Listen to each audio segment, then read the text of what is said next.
Don and Damara Andrade have been researching school books used in the curriculum of the Albuquerque Public Schools. They have sexually explicit content. And you're going to be amazed as you listen to this that how these books even got into the system. This is content that, I'm a conservative person, but I have 5 children. Thank God they're already grown up. But I worry about my granddaughters and my grandson. And so these are just concerns that all of us should have as grandparents and parents. And so Don and Damara Andrade, welcome to the Mexico Suncast. Thank you. Happy to be here. Hey, tell us a little bit about you guys. You guys are married. We are. Doing a lot of research and work together. Yeah, so right now, me and my wife, we currently run a podcast by the name of the Apologists, and me and my wife are aspiring apologists. And for those who don't know what that is, we're defenders of the Christian faith, and we look at that and we try to dive into that and use logical argumentation and research to defend what we believe. I love that. But I also want to tell you just right out of the gate. So I'm an old guy. I get to say stuff like this. As you're talking about education, public education in the state of New Mexico, which is going to be a large part of what we're talking about, it's going to be used against you that you're a person of faith. Yes. So tell me how that's affected your family, because people have already come against you for that very reason. Like, you have no brain if you're a Christian. You think it goes that far? I have heard stuff like that, but that's simply not true, because as a Christian, in the Christian worldview, we have a standard for what we believe. There is a such thing as truth. And if there's such thing as truth, then God exists. So when people come at us like that, I often find them in the worldview of relativism. So they don't believe in truth.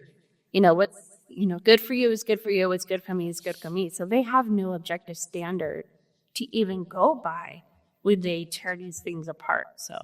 Yeah, relative thinking. I remember talking about that when I was in high school. And everybody thought that was the cruelest. Well, if this happens in your life, then you ought to just go with the flow. And relative to everything around you, you calm down and you accept this, you accept that. And of course, the truth is that philosophy doesn't work. And I think it's true with most things. Fundamentally, we have to breathe air.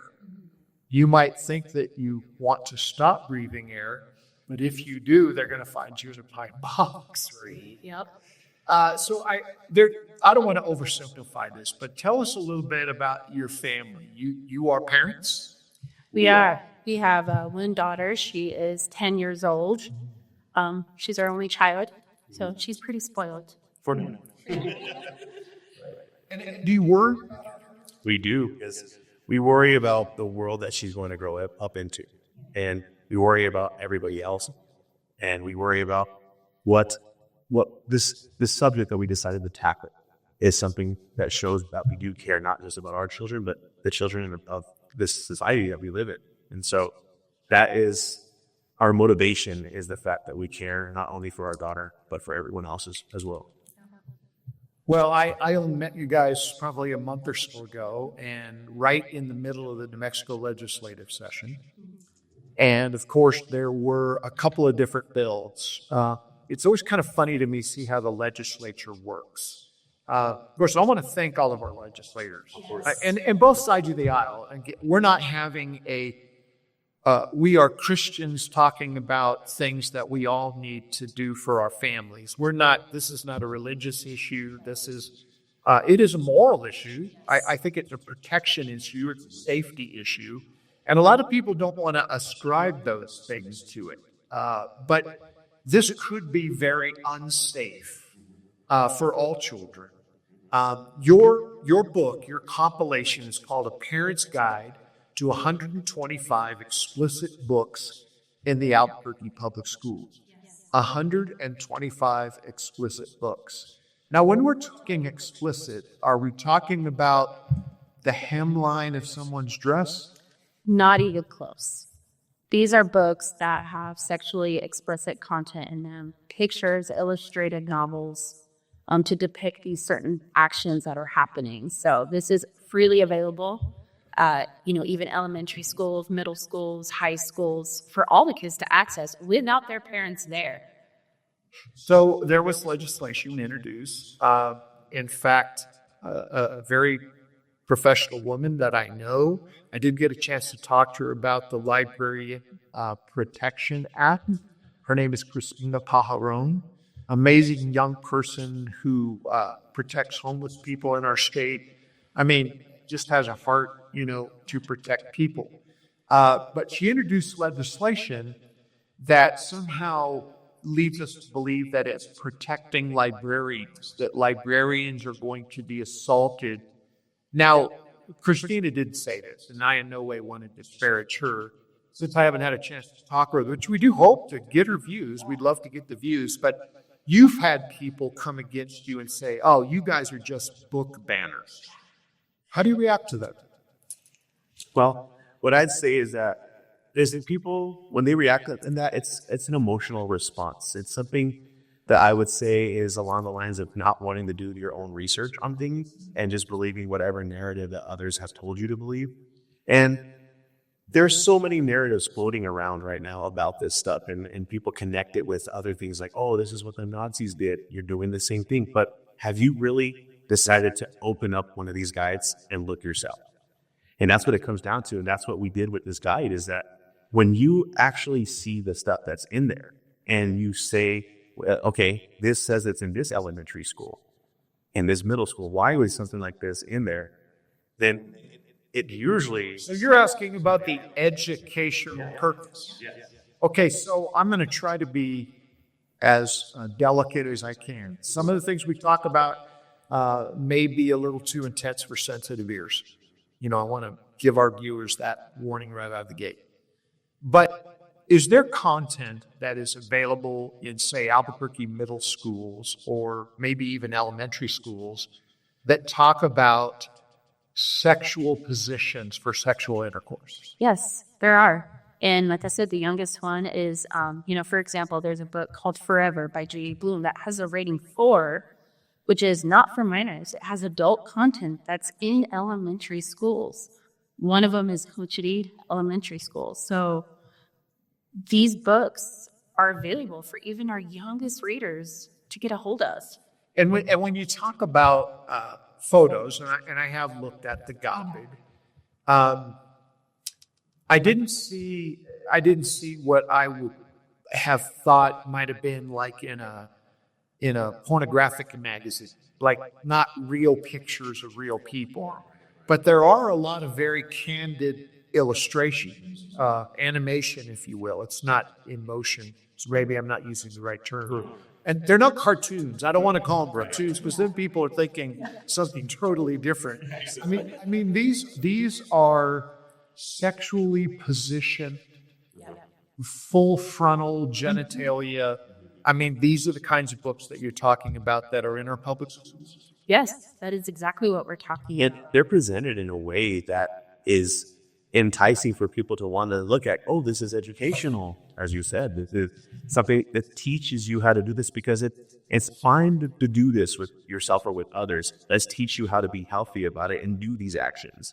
So it's just that it's presented in a way that makes young readers want to be like, this isn't what it really is. Are there people that would take a position that a third grader, if they want to read this kind of material, are there people that take the position that they should be able to? Of course. So even at the Albuquerque school board meetings, there's librarians that are in the public schools. There's teachers who are defending this kind of stuff because a lot of the excuses that they give is, well, this material is what they can see themselves in. But of course, the problem with that is, why would you want a child to see themselves through sexually explicit material? It's common sense, really. Well, and I'm thinking in my mind that maybe the reason they're doing this is because they have certain thoughts about their own sexuality. So I have those thoughts about me too. I hope you don't mind me being candid. So when I was 10, 12 years old, can't remember exactly, we were racing our bikes around our cul-de-sac. And I raced by, and I could tell you the man's name right now. In fact, after I tell you this story, you're going to kind of see, it's going to even motivate you more to do what you're doing, and it's going to want me to cheer you on. And here's what I'm going to share. So I'm raising by this guy's mailbox, and I'm a 12-year-old. But all of a sudden, I see a Playboy magazine slip out of the cardboard cover and fall, not to the centerfold, but to a wide open picture. Now, I'm 67 years old. That happened a really long time ago. Here's what I'm disappointed to tell you. I can see that photo right now, exactly as I saw it when I was 12. And as soon as that happened, I was racing around with probably 5 or 6 other kids that were playing. And it's like I instantly got the thought in my head. I have an opinion about where that came from that I'll reserve for a while. But I immediately went to all my friends and told them what happened. And like a lightning, I said, if this guy's getting this magazine, there are men on other blocks. So for the next 2 or 3 years, we systematically stole Hustler magazines, Penthouse, Playboys, etc. And we strategically did it so that no one would miss those magazines too many months or even 2 months in a row, so they wouldn't suspect. They thought maybe it just didn't get delivered. We're 12. We had stacks of these magazines and would look at them, and it just, now that I look back, was very weird. And I can say without any doubt that was not healthy. That is the beginning of addiction. That is, and the other kids that I was with, there have been some tragic consequences, which I don't want to bring up their names and those kind of things, but we've lost people to, I believe, sexually transmitted diseases that were very devastating. And did this little incident cause that? Did this 2 or 3 years of these young boys playing with this have that effect? Well, I would tell you how bad it got for me. And you guys don't know this because you're too young, but there used to be like a Sears catalog and a Montgomery Ward's. And there used to be like a lingerie section. I mean, little boys will go look at that stuff as much as they can. And I'm talking about kids that haven't, there was no puberty. There was no hormones going that I know of. So this whole thing can become very addictive. So that my next question is, are you surprised by what you found by doing this research? Because you can say this book is in this public school library. Yes. So I can't really say, well, I don't know. It's like a yes and no type thing. Yes, because, especially when I found these books within elementary schools, that I was pretty shocked with. No, in the sense of... And you have an elementary school student. Yes. Yeah. So it hit close to home because I wouldn't want my child having access to any of that. Actually, we don't even let her see the book compilation that we did. So, I'm not surprised in the sense that we were talking about earlier, Jim, we live in a relativistic culture where truth is subjective and everybody lives based off of their feelings. So I couldn't say I'm surprised when it comes to that aspect because everybody's just doing what's right in their own eyes. But the people pushing back are saying, these are Christian fundamentalists that just want everybody to believe the way they do. Is that your motivation? Not at all, because we know people who aren't Christians who's dead against this stuff. Because again, it boils down to common sense. Do you feel like all kids in the public schools are safe? Because of this material being in there, and because there's really no neutral ground when it comes to public schools and what they're being taught, I would say no. Well, I would like to make a comparison here, is that there's a website, it's a nonprofit, non-religious, secular organization called Fight Language Drug, and they have all these medical articles, all these journal articles saying how bad this stuff can be exposed to a child, what it could do, and what to anybody of any age, but especially to a child whose mind is just developing, and it basically becomes like a drug. So if we were to compare it in that way, and we said, well, at the schools, we're providing fentanyl to all the children, but your child doesn't have to take it, but the other children have the freedom to do it. Does that still make it right? It doesn't, because the school itself is providing it for the children on our taxpayer. So it doesn't really matter at that point. When people are providing things willfully to the children in their minds so they can consume, and it can be comparable to a drug now, it's the same effect. And so I just see an inconsistency in that aspect, as well as there being blocks on computers and the computer labs at the school so they can't access certain websites. But yet it's right there on the shelf for them to take and just go home with. There's too many inconsistencies that it's hard for the real critical thinking person to say this is logical, because it isn't. It's really illogical. We're going to talk about the legislative session, because that just been in New Mexico. And there was really significant discussion. And you provided a lot of valuable materials to a lot of representatives and state senators. But I want to ask you about the schools. What have you asked the schools to do, and what's been their reaction? So we haven't gone down that route yet with Albuquerque in particular, but it has been done in Las Cruces, and they haven't done anything yet. So like right now, it was getting over the hump that was happening in the legislative session. And as you said, we'll be talking more about that a little bit later, but the types of bills, especially as... I'm happy for you to flow right in. Okay, let's go right in. So ST 552 was the bill that was going to protect this kind of material in the school setting.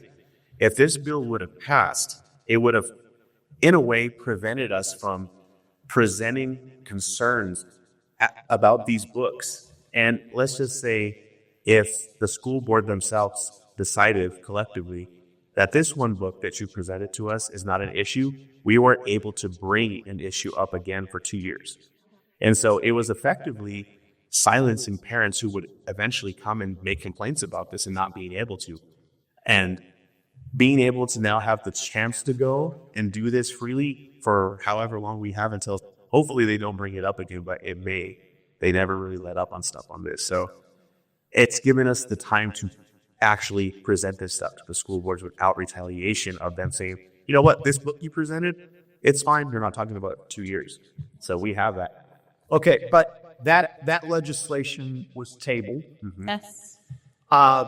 Tell us what happened. And I understand that you got both the Parents Guide to 95 plus explicit books from Las Cruces Public Schools and your Parents Guide to 125 explicit books in the Albuquerque Public Schools. You provided copies of this to legislators. What happened? What was their reaction? Yeah, so Rebecca Dow, she was totally awesome. She essentially told the legislative people that she would read from the books for 3 hours straight to filibuster those bills. And they didn't want that, so they just tabled it. You know, I've been up to the legislature. It's something that we all need to go do and observe. Again, I'm thankful for each person up there, regardless of your political affiliation. They get a little stipend to pay for a hotel room and a little bit of food, but they're not making any money. In fact, many of them are losing a lot of money because they're stepping away from their businesses for a long time. So really appreciate that. But I had a chance to interview both Democrats and Republicans. I think we did 9 or 10, half and half. And I will say that I was expecting something different. I'm a conservative person. I think I'm a nice person. I think I can talk about issues. I don't condescend to people. But I will say that the Democrats that I met were very kind, very generous. In fact, I really enjoyed talking with Senator Steinborn from Las Cruces. By the way, our prayers need to be with that community. They recently just had a shooting. Just absolutely unbelievable. Those kind of things are happening. So Senator Steinborn and all of the folks down in Las Cruces, we are praying for your health and the leadership to do some things down there. But this all ties to a lot of different things. You used the illustration of fentanyl.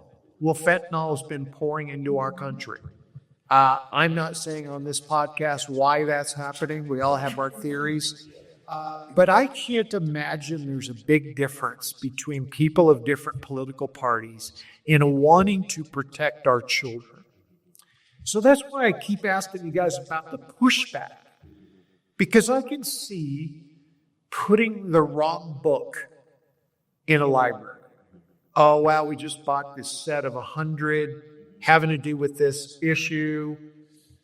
Are they age appropriate? I don't know how they make those decisions. I don't know if you do, but you can comment about that if you like. But when you actually have someone like the Andrade family who's gone out and done the research, and you've said this book is here at Coach T Elementary School, it has inappropriate content. It sounds like no one's gone and taken that book off the shelf, read through it, and then called you back and said, yeah, you're right. Or, no, we kind of disagree, and this is why maybe we should have a meeting. To me, those are considerations that we afford one another, regardless of our faith positions or whatever. We just are we're Americans. We want to take care of our kids. Why isn't that happening? I feel like, it's more that what we've seen is more on the far left extreme side of things, because it's like you were saying, there are Democrats who are not okay with this. Again, it boils down to common sense. And a lot of the extremists of what they like to say, like what DJ was saying earlier, we're anti-LGBTQ, we're book banners, yada, yada. Are you anti-LGBTQ? They're made in an image of God.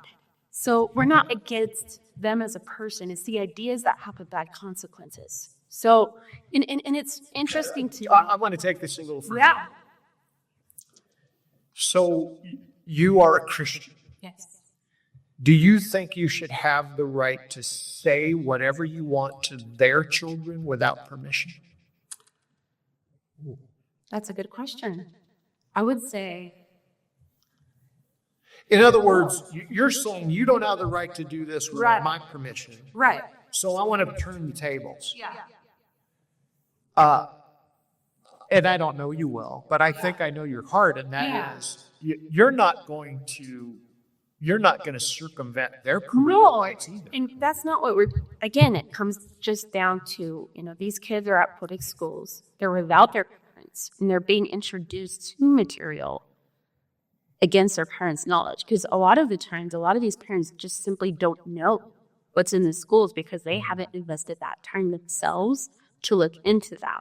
So they're just super trusty, sending their kids off to school, and yet they're being introduced to all of this material without their knowledge whatsoever.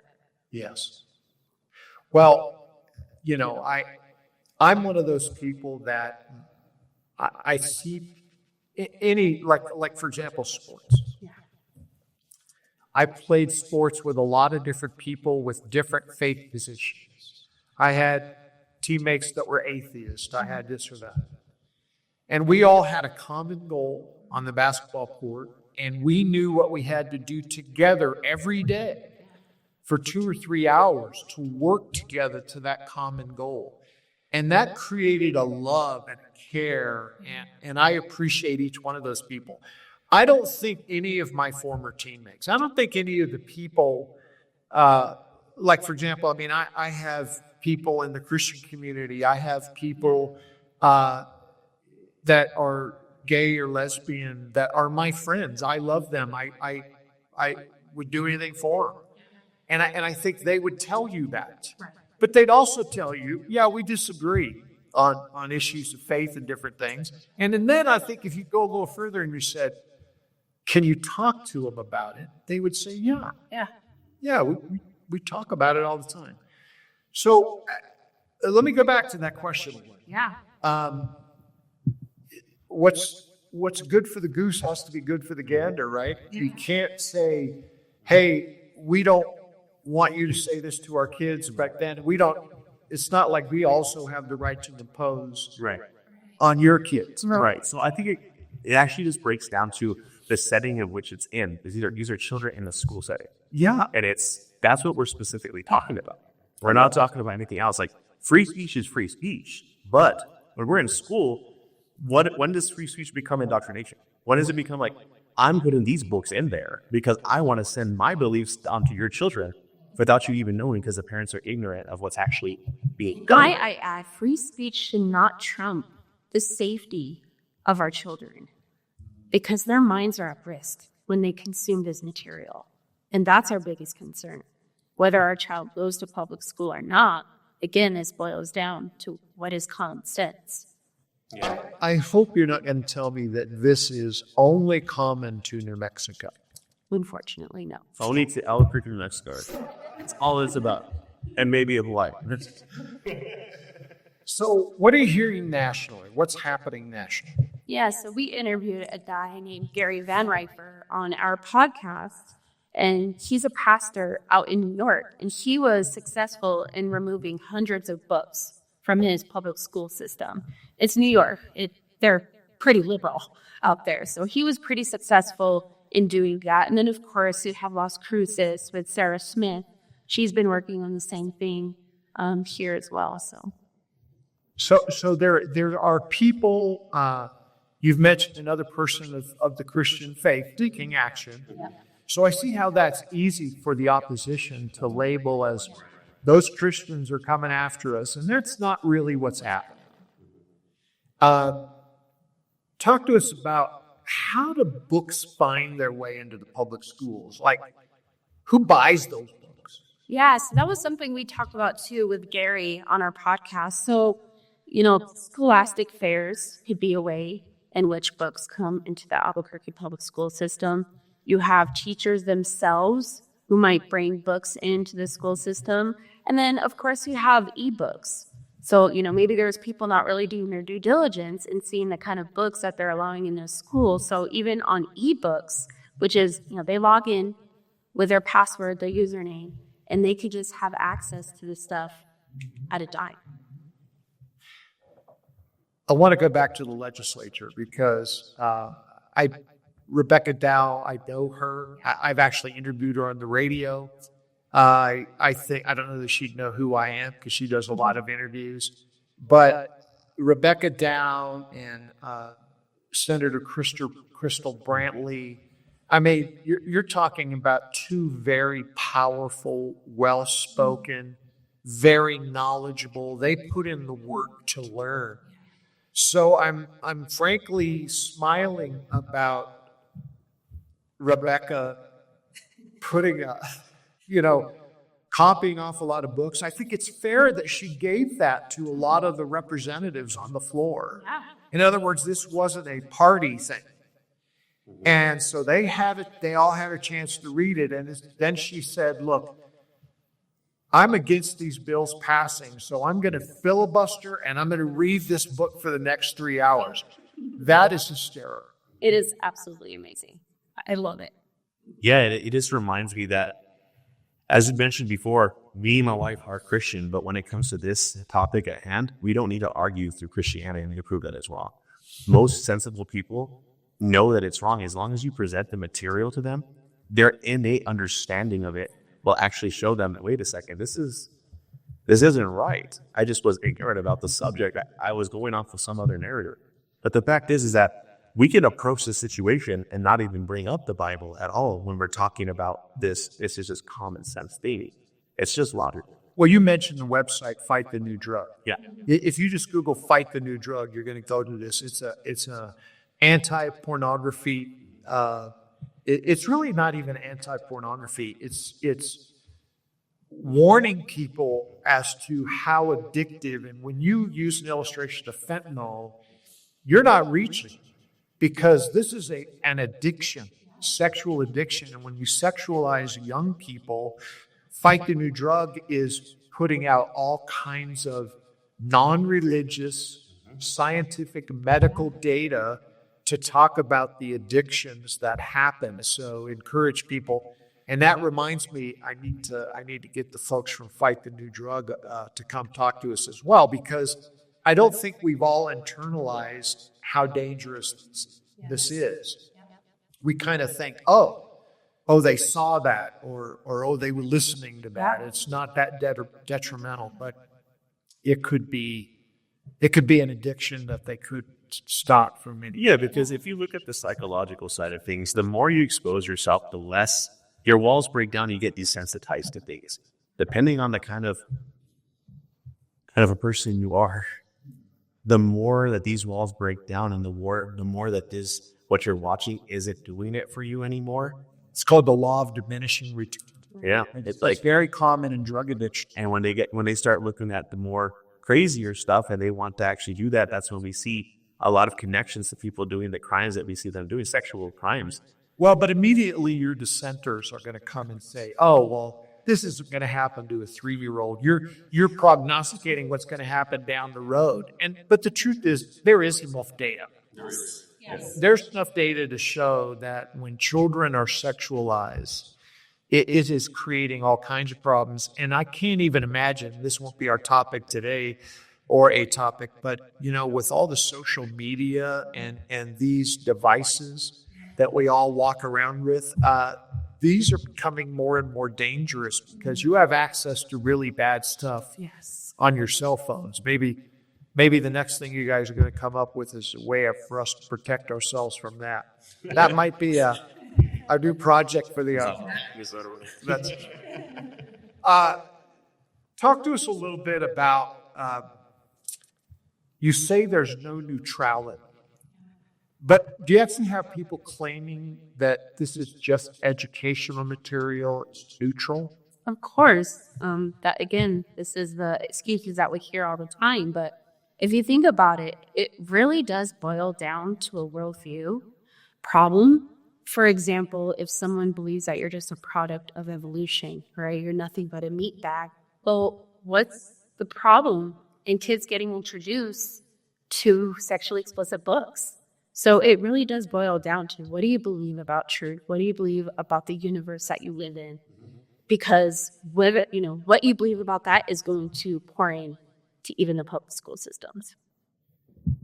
Actually, I want to recommend there as well. So it brought me back to the initial question that you asked us, Jim, about would they assume that just because we're Christians that we don't think at things logically, we don't look at it that way? And it's the fact that for thousands of years, hundreds of years, philosophers have looked into the existence of why we're here. These are the questions that have always prone to people's thinking. Why are we here? What are we doing here? All those questions, basically. Yeah. So, and the fact that people have dwelt on this and they poured so much information and research to this, what is the meaning of humanity? And they really do think. And see, we're Christians because God didn't bypass our mind to get to our heart. We had to look at things logically to make sure that it was real for us. We had to look at it and find evidences that it was the best. It was the most Reasonable explanation for reality. Exactly. And so you have to use your reasoning and your rationality to actually believe this stuff. And when you actually do that, it makes a lot more sense. It makes your foundation stronger. So I'll ask you a question that I heard a recent nominee for the Trump cabin. Okay. They said, "Do you believe your faith is providing an undue influence as to the way you're looking at these books so that you're not impartial?" Yeah, the first and greatest commandment is to love God, right? And when you love God, you're going to love others. That's the second greatest commandment. So when you love God, I think it's going to naturally flow out to do the right thing in the public square, including, making sure these kids are safe and what's being put in their mind, because it's a gospel issue. Because the more they consume it, the more they're going to be hostile towards Christ and Christianity and truth, because it boils down to identity. The more they consume these books and listen to what these other people are saying, they're going to have an identity crisis. So, and I would just say as well is that even though we are Christians and we do that, when people look at these books themselves who are atheist or agnostic or whatever religion, when they look at it and they actually see it with their own eyes, they tend to agree. So it doesn't really mean that just because we're Christians, we have a different lens that we're looking at it, and therefore it's driving what we believe to be morally right. It has to deal with that other people see it with their own eyes, and it changes them to be like, this isn't right either. Well, I like what you said, that you're trying to protect all people. You're trying to love all people. Why don't you hold up the book for our audience and let them see it? And this is called 125, A Parent's Guide to 125 Plus Explicit Books in the Albuquerque Public Schools. And I know you guys didn't write this book so that you could make millions of dollars. In fact, most of right now we're trying to cover your cost of binding them and putting a spiral on them. So I guess my question is, how do people get in touch with you if they want to use the resource and have it take advantage of it? And I know you have a few costs involved, so tell me how they would obtain this resource from you. So currently right now, the resource in PDF form is available on our website. It would be thehitchedapologists.com. Spell that out. THEHITCHEDAPOLOGISTS.com. That's the email. The website. So for the website, it would be that.com. And at the bottom, if you scroll on the landing page, you'll actually have access to the PDF and an area where you can click to donate at our Give Send Go, which is also givesendgo.com/thehitchedapologists, to get more of these hard copies of this book printed out and handed to parents as well as other politicians, whoever actually wants a copy to see it for their own eyes.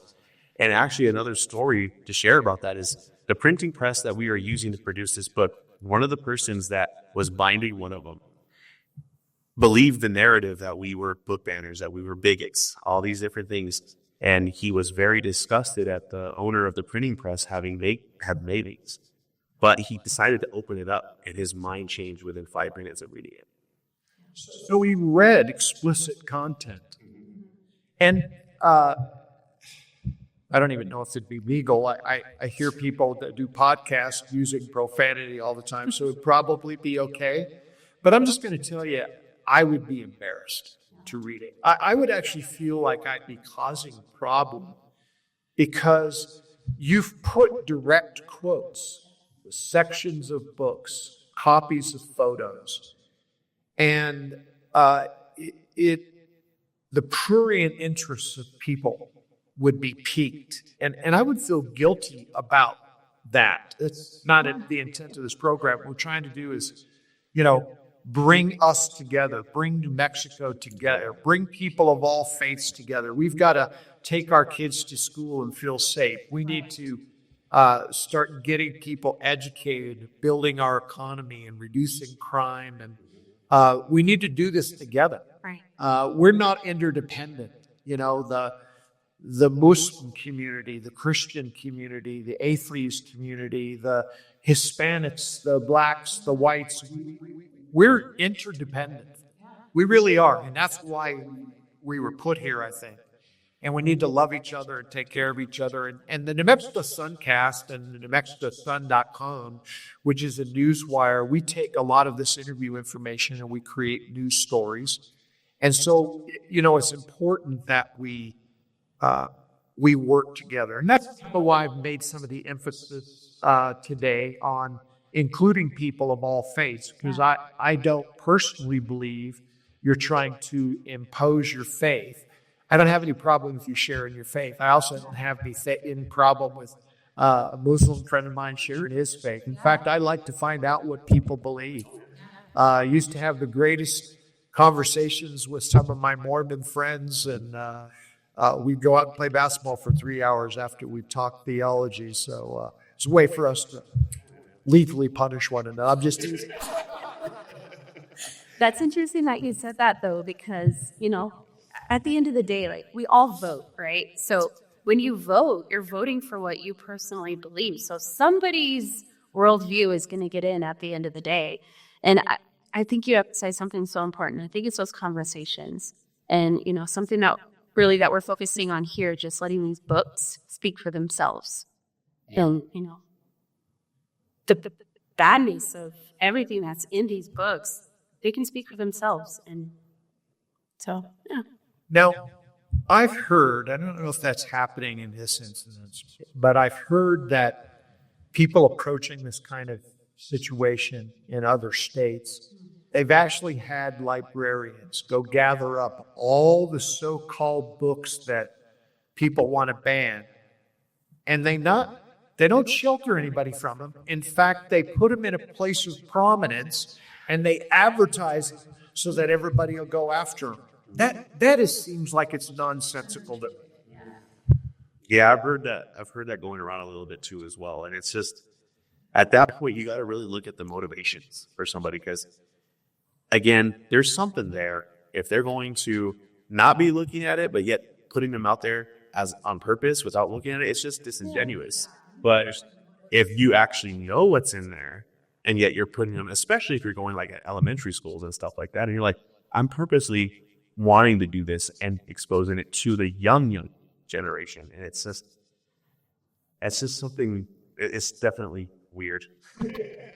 Well, it's not unlike you've probably heard the term leash drug. We've so long have had a domestic minor sex trafficking in the state of New Mexico, which I even hate to say that term.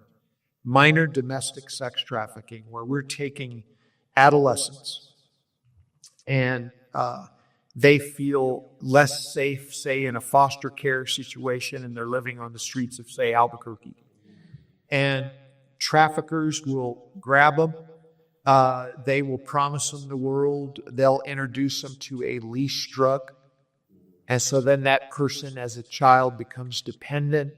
And then in order to get a fix, they have to perform a sex act. I mean, it's hideous.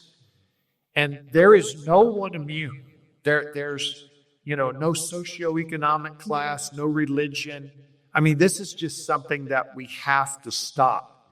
And what you're talking about is really kind of the same thing. When you're getting a third, a fourth, a fifth grader to see sexually explicit materials that are actually allowable for them to look at in the school library, and this begins an addiction that could last a lifetime. Yeah, and I mean, when you hear on the news about these juveniles, the violence that's been happening, they all look at that and they're like, yeah, that's bad. That's horrible. That shouldn't have happened. But then they're reading the same material that's found in the public schools. So it's counterintuitive. Yeah. Tell me about the what's going to happen now. Do you expect parents, more and more people are ordering the book? Yeah, so I'm also working on creating a flyer. So it's condensed and it doesn't have all of the nasty excerpts. So we plan on handing that around, and if they want more information, they can get the books from us. So I'm busy working on that right now. Our goal is just really grassroots, getting this into the hands of as many parents, grandparents as possible. And again, give the website, because PDF of the 125 plus sexually explicit books in the Albuquerque Public Schools, that resource is available to parents, clergy, if you're head of the Atheist Club, you can get a copy of it, right? Yep, it's going to be at thehitchedapologists.com. thehitchedapologists.com. So once you have eliminated all the explicit material out of public school library, what's going to be the next project?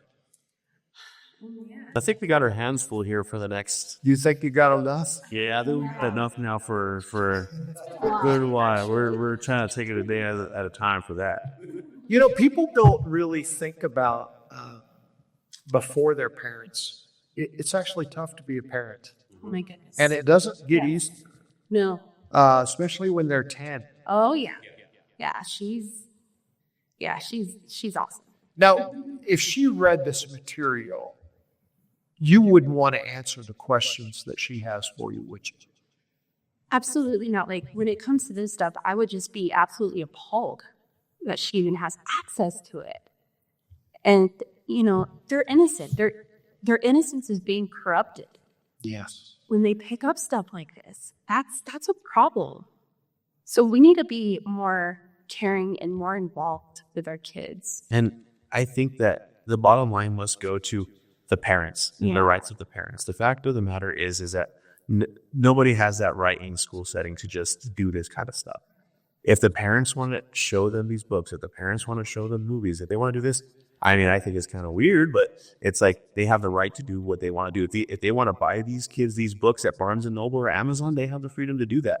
But why should the school be providing this stuff to them?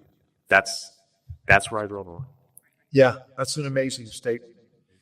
Don and Damara, we appreciate you being with us. Thank you. And I'm just looking forward to seeing what the next project is, seeing how this one comes to fruition. I'm hoping that hearts will not melt, but that people will realize you're for them.